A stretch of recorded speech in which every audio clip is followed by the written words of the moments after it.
गुमशुदा राहगीर। रात के साए गहरे हो रहे थे। सर्दियों की हवा पेड़ों की शाखाओं से टकराकर अजीब सी सरगोशियां पैदा कर रही थी। जुबैर अपनी मोटरसाइकिल पर गांव से शहर की ओर जा रहा था। रास्ता सुनसान और वीरान था।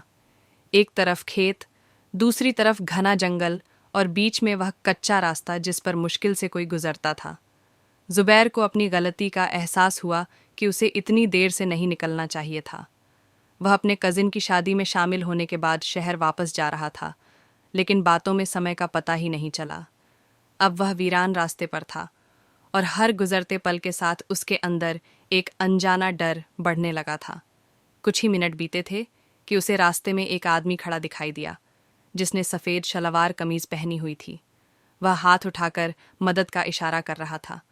जुबैर थोड़ा हिचकिचाया, लेकिन फिर दिल को समझाया कि शायद कोई मुसाफिर होगा जो किसी मुसीबत में है। उसने ब्रेक लगाई और मोटरसाइकिल रोकी।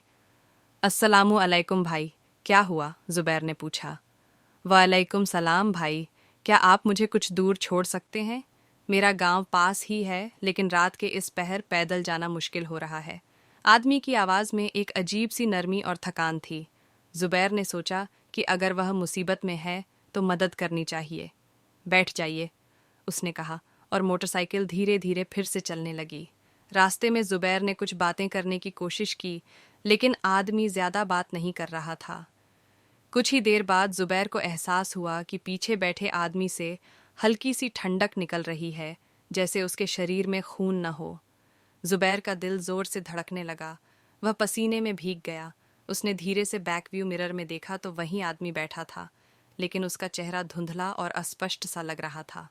जैसे ही उसने मोटरसाइकिल का संतुलन सही करने के लिए हैंडल मजबूती से पकड़ा, आदमी ने ठंडे लहजे में कहा, यहाँ बाएं मुड़ जाइए, मेरा गांव पास है। जुबैर ने बिना सवाल किए बाइक बाएं मोड़ ली, लेकिन जैसे ही उसने रास्ता बदला, उसे महसूस हुआ कि आसपास का माहौल बदल रहा है। पेड़ और गहरे और काले लगने लगे। रास्ता जैसे खत्म हो रहा था।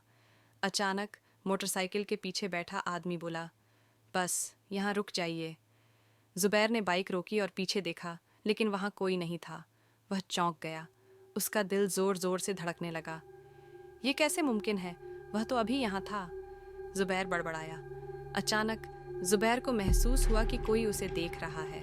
वह पीछे मुड़ा तो पेड़ों के बीच उसे वहीं सफ़ेद कपड़ों में आदमी दिखाई दिया, लेकिन अब उसका चेहरा बिल्कुल खाली था। न आंखें, न नाक, न मुंह।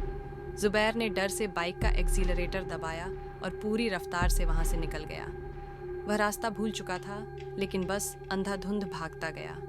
दिल में बस एक ही दुआ थी कि वह किसी तरह सुरक्षित जगह पर पहुंच जाए। कुछ देर बाद उसे रोशनी दिखाई दी।